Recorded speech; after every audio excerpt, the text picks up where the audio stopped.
I'm Ashley Swartz, founder of Furious Minds, an advertising technology collective here in New York City. We're at the grind, summer's over, kids are back to school, so hopefully this will become more conversational than ever. I welcome your comments, segment suggestions, feedback to ashley@furious-minds.com.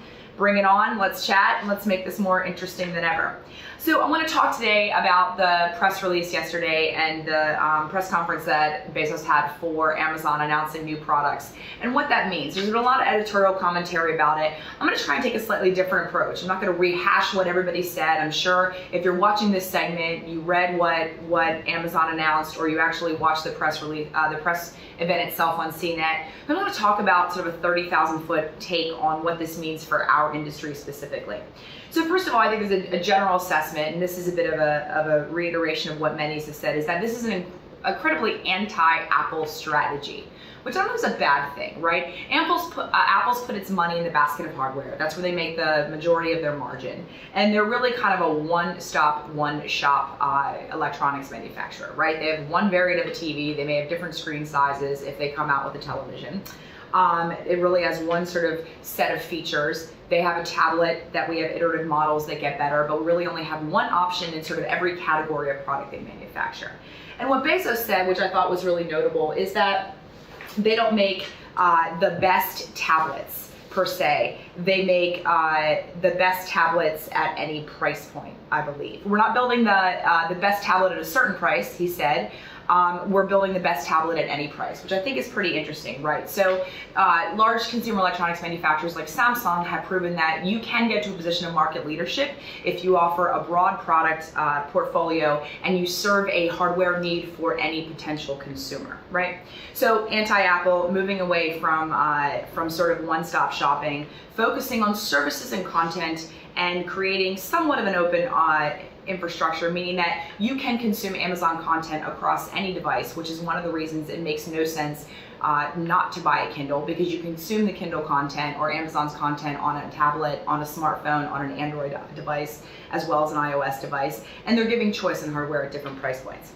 The other thing that's interesting is that if you look at the fact that in their new paperweight, which is a pure sort of e-reader Kindle, as well as their Fire HD variant, is that they are offering a 3G for the paperweight and a 4G LTE all-you-can-eat solution at a premium price point, which for me is an effort to mitigate operators, right? So in some respects, Apple has been a victim of their operator partners' inability to fulfill their promise about the promise of delivering a network that can actually allow the device to function at its best, right? Some might suggest that perhaps AT&T was in violation of their agreement of service with Apple and their partnership, because personally in New York, the network is appalling, right? My phone drops calls, etc. We all know this, it's been a problem. I think Amazon offering a one-stop shop and not dealing with that incremental gigabyte constrained tariff every month in order to make the most out of their hardware, as well as then just fixing in pricing by virtue of being sort of an MVNO or a reseller of wireless network services with their network partners. I think they're mitigating a lot of risk downstream, because I believe the operator model is going to be turned upside down in the near future. The other thing is that, the device agnostic thing, which I alluded to in the beginning, is pretty interesting, right? So the fact that you can purchase content from Amazon, and with the exception of sort of the stuff that you're getting as a bonus of an Amazon Prime customer, you can purchase that content and use it across any device. So I left my Kindle on an airplane on a trip about 4 weeks ago. I was completely distraught by the fact that my 50 Shades of Grey was no longer available to me and I had to go out and buy it. However, I had an aha moment and I pulled up my iPad and I realized that because I had the Kindle application downloaded, I could get it from the cloud and easily read it, as well as on my iPhone. So I think that Amazon is really focusing on customer service, and that's also a really interesting juxtaposition now, right? So what we have is this world of traditional bricks and mortar retailing meeting digital e-tailing, right?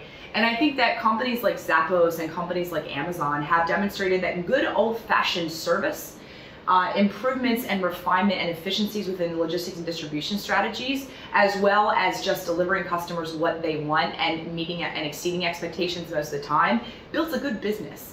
Innovation, it can be done in ways that are not overt and only through your product portfolio, but also through how you fulfill your product portfolio and deliver your services to market. So what are a lot of people not talking about as this relates to the product announcements? In parallel to this, which has unfortunately been downplayed a little bit, is the DOJ decision against the ebook publishers and Apple in regards to collusion and price fixing for ebooks that are distributed through Apple. The reality that has been talked about but hasn't been related to how this affects their new product releases is that Amazon wins, right? Their cost of physical distribution of goods, which is where their bread is buttered, and their core business model is about being the place you go on the internet to buy anything, right? They have year over year only seen an increase of physical distribution costs. I think they've set up distribution hubs in 10 DMAs, major cities around the US. They've seen an increase year over year of only 33%. Whereas last year over year, 2011 versus 2010 was 82%. They're getting more efficient, right? And if you look at content and services and digital distribution as a leader or a loss leader for pulling what is their physical sales, which is where I suspect, although we don't know much about their top line, where still the plurality of their revenue is derived, it's an interesting positioning, right? That they now have won the ebook race, and that will drive possibly their bricks and mortar product sales as well. This is sort of comparative to the Record Industry Association of America, I think, and the record industry and how it fought Napster. I know I always make this analogy about 12 years ago, because at the end of the day, what we try to do is fight technology and outsmart the consumer. And what is so amazing about this time and time again is that a free market, macroeconomic laws of supply and demand allowing them to win and be victorious is always at the end of the day in the best interest of everybody in the ecosystem and value chain. And the other thing that everybody seems to forgetting is because we're so nervous as with print and magazine, print and publications and what the tablet did to them and what sort of e-content rather did, the impact on their value chain. Everybody's incredibly nervous, right? Well, what's happening with books and publishing holistically? The reality is that when you make it easier to buy, you make it more price competitive, and you actually reduce the costs of publishing and distribution, people read more.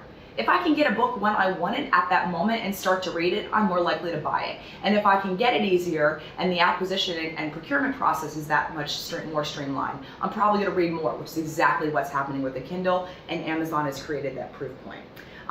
The Record Industry Association analogy, of America analogy, is because at that point in time, what we were doing is we were making it as difficult as possible for musicians to publish and distribute and create their own content. That was sort of the inadvertent result of fighting technology. Again, that's why today at a point in time we say the record industry is dead, which is the physical bricks and mortar distribution of music content.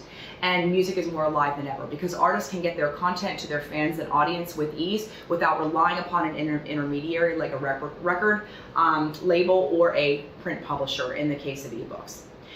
The other thing that went really unnoted is that is this whole thing of X-ray, right? We've had X-ray on the Kindle, which allows you to dive a little bit more into the content you're reading. Well, we now have X-ray on the Kindle Fire HD, right? And in case you didn't pick up on that, that's content-related metadata. If you can be watching a video and dive into that video and get information from IMDb about that actor or that actress or the movie itself, that's content-related metadata. So I'm going to pause on that for a minute, and I'm going to go forward to the last thing that some folks have been conjecturing, but what's really interesting is that will eventually Amazon go to a free or next to nothing subsidy model for its low-end Kindle and Kindle Paperweight and Kindle Fire now, right?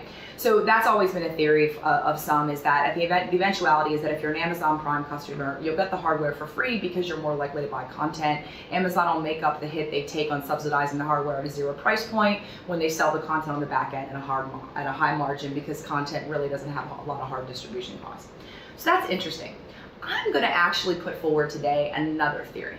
My theory is that as you start to have content that is related, or the plurality of your content that is consumed, meaning at a point in time what is popular and demands the greatest audience and eyeballs on hardware, if in fact that is meta tagged and you can actually contextually search that, you can contextually deliver advertising inside that content. And if that's the case, that suggests a whole new business model for Amazon, which is that they will be able to offer hardware for free and content on it at competitive pricing or subsidized, that is subsidized by advertising, not necessarily by hit they're willing to take on their bottom line in order to be a loss leader for future sales of content and services. So I think that it's a new day coming. I think that when the biggest threat to Apple in the tablet space, which is a media-centric device, and why we're seeing an incredible proliferation of rich media and video in particular as a result, if in fact we now are having more and more content distributed through these channels that is meta tagged, and we can deliver contextually relevant information, whether it be related content, i.e. the genomic sort of model of Pandora and content serving, or we can deliver advertising, it will be a new day for publishers, brands, distributors, and sellers. So welcome your comments. Let me know what you think. Tell me if I'm crazy. Tell me if I'm not crazy. I prefer the latter because I get the first a lot more often.